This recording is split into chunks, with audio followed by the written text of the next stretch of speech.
Duchu Svätý, príď. Otváram ti moje srdce na tvoje slovo a prosím ťa, aby si bol pri mne prítomný pri tejto modlitbe. Túžim sa nechať premeniť tebou a zakúsiť na novo tvoju nádej a lásku. Ďakujem ti, že ty si Pán, ktorý sa stará a že v každej chvíli sa môžem spoľahnúť na teba. Ján, 4. kapitola, 5. až 42. verš. Prvé čítanie je čítanie hlavou. Čím ma zaujal tento text? Je nejaká časť z tohto príbehu, ktorá vystúpila do popredia? Čím ma zaujala? Ježiš prišiel do samarijského mesta menom Sychar, neďaleko po zámku, ktorý dal Jakub svojmu synovi Jozefovi. Tam bola Jakubova studňa. Ježiš, unavený z cesty, sadol si k studni. Bolo okolo poludnia. Tu prišla po vodu istá Samaritánka. Ježiš jej povedal: Daj sa mi napiť. Jeho učeníci odišli do mesta nakúpiť potravy. Samaritánka mu povedala: Ako si môžeš ty, Žid, pýtať vodu odo mňa, Samaritánky? Židia sa totiž so Samaritánmi nestýkajú. Ježiš jej odpovedal: Keby si poznala Boží dar a vedela, kto je ten, čo ti hovorí, daj sa mi napiť, ty by si poprosila jeho a on by ti dal živú vodu. Žena mu povedala: Pane, ani vedro nemáš a studňa je hlboká. Odkiaľ máš teda živú vodu? Si jazda väčší ako náš otec Jakub, ktorý nám dal túto studňu a pil z nej on sám, jeho synovia a jeho stáda? Ježiš jej odvetil: Každý, kto pije túto vodu, bude znova smedný. Ale kto sa napije z vody, ktorú mu ja dám, nebude žízniť na veky. A voda, ktorú mu dám, stane sa v ňom prameňom vody prúdiacej do večného života. Žena mu vravela: Pane, daj mi takej vody, aby som už nebola smedná a nemusela som chodiť čerpať. Povedal jej: Choď, zavolaj svojho muža a príď sem. Žena mu odpovedala: Nemám muža. Ježiš jej vravel: Správne si povedala, nemám muža. Lebo si mala 5 mužov a ten, ktorého máš teraz, nie je tvoj muž. To si povedala pravdu.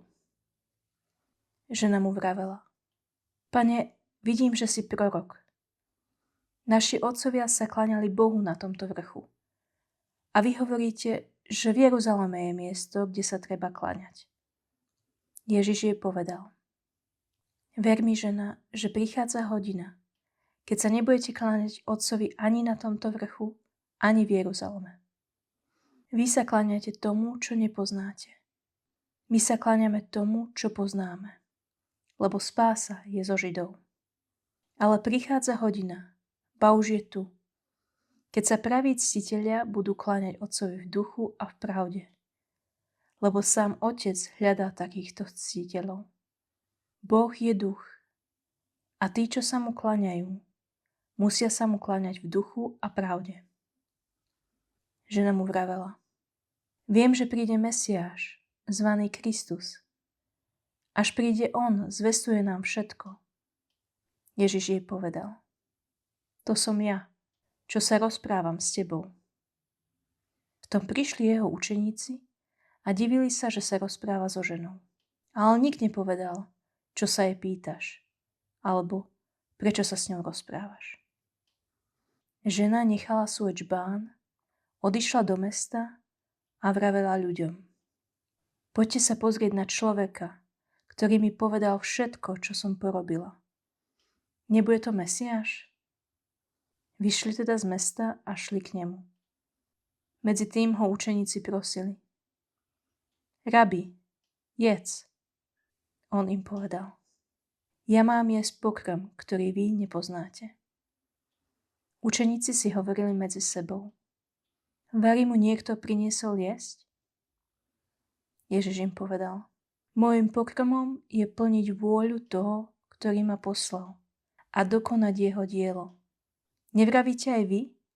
Ešte 4 mesiace a bude žatva? Hľa, hovorím vám, zdvihnite oči a pozrite sa na polia, že sú už biele na žatvu. Žniec už dostáva odmenu a zbiera úrodu pre večný život, aby sa spoločne tešili aj rozsievač, aj žnec. Tu sa potvrdzuje príslovie: jeden rozsieva a druhý žnie. Ja som vás poslal žať to, na čom ste nepracovali.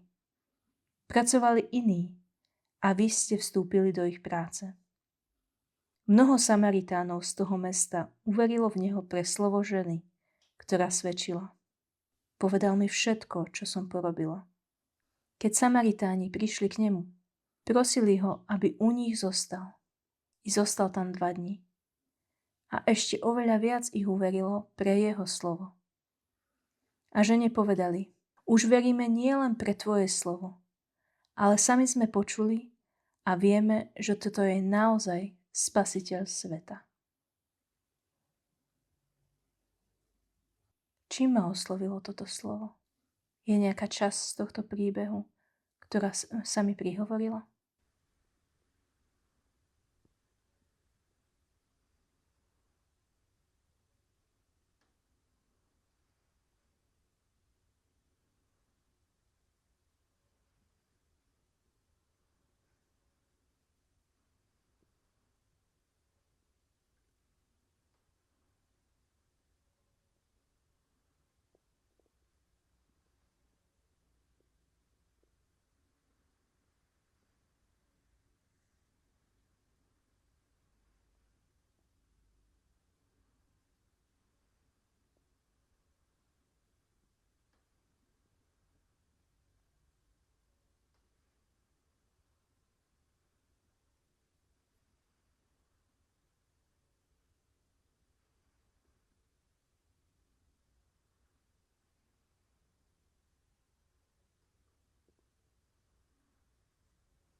Druhé čítanie je čítanie srdcom.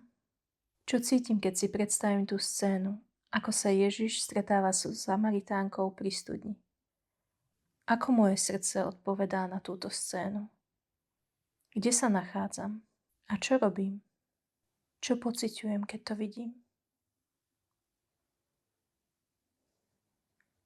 Ježiš prišiel do samarijského mesta menom Sychar, neďaleko pozemku, ktorý dal Jakub svojmu synovi Jozefovi. Tam bola Jakubova studňa.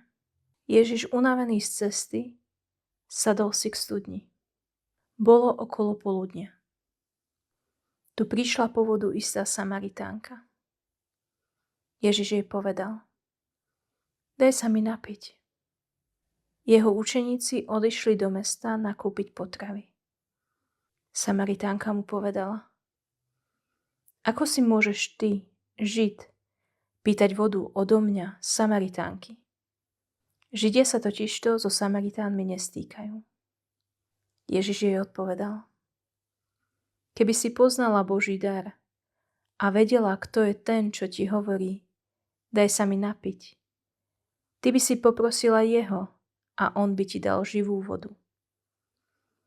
Žena mu povedala: Pane, ani vedro nemáš a studňa je hlboká. Odkiaľ máš teda tú živú vodu? Si azda väčší ako náš otec Jakub, ktorý nám dal túto studňu a pil z nej on sám, jeho synovia a jeho stáda? Ježiš jej odvetil: Každý, kto pije túto vodu, bude znova smedný. Ale kto sa napije z vody, ktorú mu ja dám, nebude žízniť na veky. A voda, ktorú mu dám, stane sa v ňom prameňom vody prúdiacej do večného života. Žena mu vravela: Pane, daj mi takej vody, aby som už nebola smedná a nemusela sem chodiť čerpať. Povedal jej: Choď, zavolaj svojho muža a príď sem. Žena mu odpovedala: Nemám muža. Ježiš jej vravel: Správne si povedala, nemám muža, lebo si mala 5 mužov a ten, ktorého máš teraz, nie je tvoj muž. To si povedala pravdu. Žena mu vravela: Pane, vidím, že si prorok. Naši otcovia sa kláňali Bohu na tomto vrchu. A vy hovoríte, že v Jeruzaleme je miesto, kde sa treba kláňať.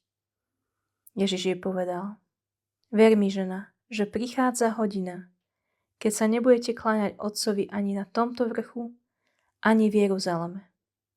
Vy sa kláňate tomu, čo nepoznáte. My sa kláňame tomu, čo poznáme, lebo spása je zo Židov. Ale prichádza hodina, ba už je tu, keď sa praví ctitelia budú kláňať Otcovi v duchu a pravde. Lebo sám Otec hľadá takých ctiteľov. Boh je duch a tí, čo sa mu kláňajú, musia sa mu kláňať v duchu a pravde. Žena mu vravela: Viem, že príde Mesiáš, zvaný Kristus. Až príde on, zvestuje nám všetko. Ježiš jej povedal: To som ja, čo sa rozprávam s tebou. V tom prišli jeho učeníci a divili sa, že sa rozpráva so ženou. Ale nik nepovedal, čo sa jej pýtaš, alebo prečo sa s ňou rozprávaš. Žena nechala svoj džbán, odišla do mesta a vravela ľuďom: Poďte sa pozrieť na človeka, ktorý mi povedal všetko, čo som porobila. Nebude to Mesiáš? Vyšli teda z mesta a šli k nemu. Medzi tým ho učeníci prosili: Rabi, jedz. On im povedal: Ja mám jesť pokrm, ktorý vy nepoznáte. Učeníci si hovorili medzi sebou: Vari mu niekto priniesol jesť? Ježiš im povedal: Môjim pokrmom je plniť vôľu toho, ktorý ma poslal, a dokonať jeho dielo. Nevravíte aj vy: Ešte 4 mesiace a bude žatva? Hľa, hovorím vám. Zdvihnite oči a pozrite sa na polia, že sú už biele na žatvu. Žnec už dostáva odmenu a zbiera úrodu pre večný život, aby sa spoločne tešili aj rozsievač, aj žnec. Tu sa potvrdzuje príslovie: Jeden rozsieva a druhý žne. Ja som vás poslal žať to, na čom ste nepracovali. Pracovali iní a vy ste vstúpili do ich práce.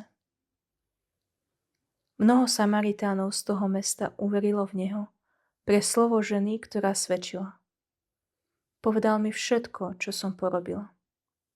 Keď Samaritáni prišli k nemu, prosili ho, aby u nich zostal. I zostal tam 2 dni. A ešte oveľa viac ich uverilo pre jeho slovo. A žene povedali: Už veríme nie len pre tvoje slovo, ale sami sme počuli a vieme, že toto je naozaj Spasiteľ sveta. Čo cítim, keď počujem tento príbeh? Alebo keď si predstavím túto scénu? Ako sa tento príbeh dotýka môjho srdca?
Tretie čítanie je čítanie rukami. Pane Ježišu, ako ma voláš uchopiť toto slovo? Čo ma povolávaš žiť? A ako ho mám uskutočniť? Ježiš prišiel do samarijského mesta menom Sychar, nedaleko pozemku, ktorý dal Jakub svojmu synovi Jozefovi. Tam bola Jakubova studňa. Ježiš unavený z cesty sadol si k studni. Bolo okolo poludnia. Tu prišla po vodu istá Samaritánka. Ježiš jej povedal: Daj sa mi napiť. Jeho učeníci odišli do mesta nakúpiť potravy. Samaritánka mu povedala: Ako si môžeš ty, Žid, pýtať vodu odo mňa, Samaritánky? Židia sa totiž so Samaritánmi nestýkajú. Ježiš jej odpovedal: Keby si poznala Boží dar a vedela, kto je ten, čo ti hovorí, daj sa mi napiť, ty by si poprosila jeho a on by ti dal živú vodu. Žena mu povedala: Pane, ani vedro nemáš a studňa je hlboká. Odkiaľ máš teda živú vodu? Si jazda väčší ako náš otec Jakub, ktorý nám dal túto studňu a pil z nej on sám i jeho synovia a jeho stáda? Ježiš jej odvetil: Každý, kto pije túto vodu, bude znova smedný. Ale kto sa napije z vody, ktorú mu ja dám, nebude žízniť na veky. A voda, ktorú mu dám, stane sa v ňom prameňom vody prúdiacej do večného života. Žena mu vravela: Pane, daj mi takej vody, aby som už nebola smedná a nemusela sem chodiť čerpať. Povedal jej: Choď, zavolaj svojho muža a príď sem. Žena mu odpovedala: Nemám muža.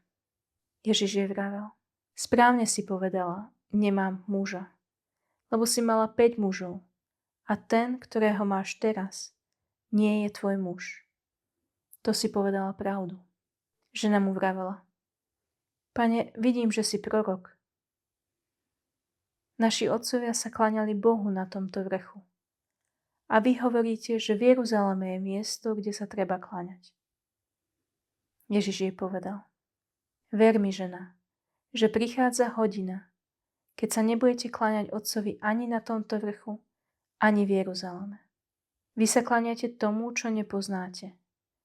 My sa kláňame tomu, čo poznáme, lebo spása je zo Židov. Ale prichádza hodina, ba už je tu, keď sa praví ctitelia budú kláňať Otcovi v duchu a v pravde. Lebo sám Otec hľadá takých ctiteľov.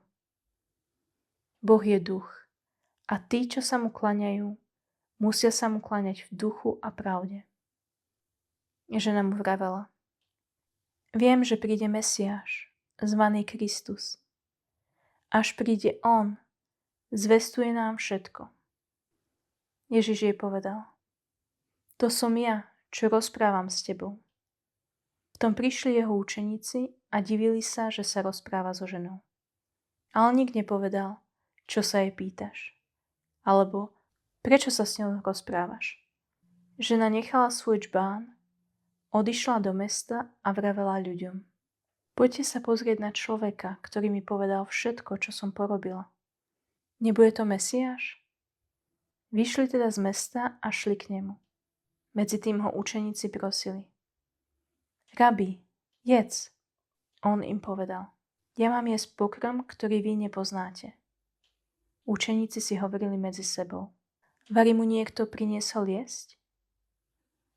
Ježiš im povedal: Mojím pokrmom je plniť vôľu toho, ktorý ma poslal, a dokonať jeho dielo. Nevravíte aj vy: Ešte 4 mesiace a bude žatva? Hľa, hovorím vám, zdvihnite oči a pozrite sa na polia, že sú už biele na žatvu. Žnec už dostáva odmenu a zbiera úrodu pre večný život, aby sa spoločne tešili aj rozsievač, aj žnec. Tu sa potvrdzuje príslovie: jeden rozsieva a druhý žnie. Ja som vás poslal žať to, na čom ste nepracovali. Pracovali iní a vy ste vstúpili do ich práce. Mnoho Samaritánov z toho mesta uverilo v neho pre slovo ženy, ktorá svedčila: Povedal mi všetko, čo som porobil. Keď Samaritáni prišli k nemu, prosili ho, aby u nich zostal. I zostal tam 2 dni. A ešte oveľa viac ich uverilo pre jeho slovo. A žene povedali: Už veríme nielen pre tvoje slovo, ale sami sme počuli a vieme, že toto je naozaj Spasiteľ sveta. Pane Ježišu, k čomu ma dnes povolávaš? Akým spôsobom mám uchopiť toto slovo?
Duchu Svätý, ďakujem Ti za Tvoju prítomnosť a za to, že sa prihováraš môjmu srdcu skrze tento príbeh. Pomôž mi ponoriť sa do hĺbky tohto príbehu a niesť ťa všade, kam pôjdem. Amen.